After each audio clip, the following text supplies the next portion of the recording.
The average American eats 40 pounds of pork per year, according to NPR, and the amount of meat America eats as a whole has increased drastically over the past century. Today we have a battle between organic pork and conventional pork and what may be the best option. My name is Piper Hopple. I've been raising pigs for 10 years, and today I'm going to tell you the differences between the two.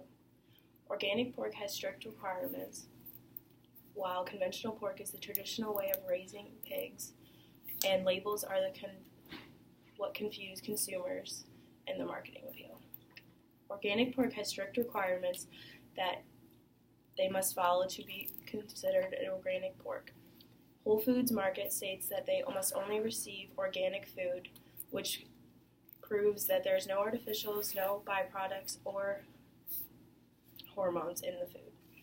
They also must never receive antibiotics or hormones. If a pig gets sick, they must separate it from the herd so that it doesn't contaminate the rest, since they cannot receive antibiotics. And if a pig does receive the antibiotic, it is then marked non-organic and sent somewhere else. Organic ruminants require outdoor access to certified organic land, according to California Certified Organic Farmers. Pigs are not ruminants, therefore they do not require the outdoor access, but must be on certified organic land. And this organic land does help the environment because it is land free of pesticides and chemicals for 3 or more years. So it does create some positives because of the land being healthier, and some would say that the meat would be better because the animals are only eating organic vegetables and whatever else, because a lot of people today do want only organic for themselves. Conventional pork is the most common pork and is what has been around for centuries. Traditional pork does not eat organic food, but most of their feed does come from a feed mill where producers do create their own food coming from their own crops because they do want the best product going out to consumers. Conventional pork also lives indoors on cement, which keeps them cleaner as well as helps them grow faster because they are not rooting in the ground and they're spilling their feed, but they're still able to eat it because it's on cement. The conventional pork are also able to receive antibiotics. Antibiotics are nothing new, and they're something you and I even receive, so wouldn't we want an animal to eat something or to get antibiotics if we're going to eat it? For example, when I bring home new pigs, I put antibiotics in their water so that they are not getting pneumonia because of travel and new germs in the barn. The National Pork Producers Council states that the FDA must determine that new antibiotics for food animals are safe with regard to human health. The government also has an agency called the National Residue Program, which goes through and randomly tests meat for any residues left over to make sure the consumers are safe. According to Centers for Disease Control and Prevention, there has been no proven link to antibiotic treatment failure in humans due to antibiotic use in animals for consumption in the U.S. David Warner, the communications director for National Pork Producers Council, also states that it is illegal to use artificial hormones in pork production, and producers must also follow pork quality assurance guidelines.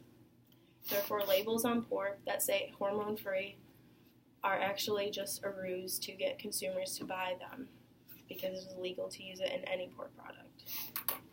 Labels confuse consumers and are more emotional appeals. Labels influence consumers based on their color, their font, their brand, and any other titles they can think of, including humanely raised, antibiotic-free, hormone-free. When a lot of terms use naturally grown, a lot of people confuse naturally grown with organic when they're not the same thing, because naturally grown could mean without hormones or without antibiotics, but organic has the strict requirements they must follow.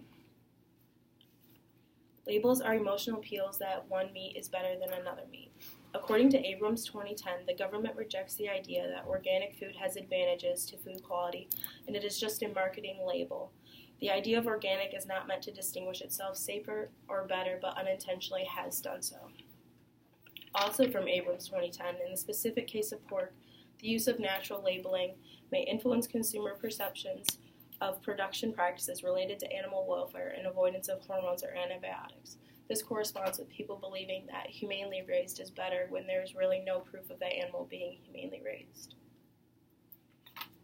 In conclusion, organic versus non-organic is a reoccurring battle that will last forever. It is important that we understand the labels and that some meat is better than another one's, what some would say, because it does receive better feed, but that does cost the consumer more. All in all, it really is the same meat, and conventional will always be around, and government agencies are there for a reason to protect consumers so that animals who do receive antibiotics are still healthy to consume.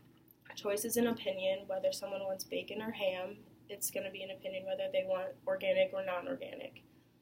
The important thing is that we do our own research and ask questions to find out, because now that we're college students, we are buying our own groceries and we probably have no idea what some labels mean, and we just buy what we think is best. Thank you.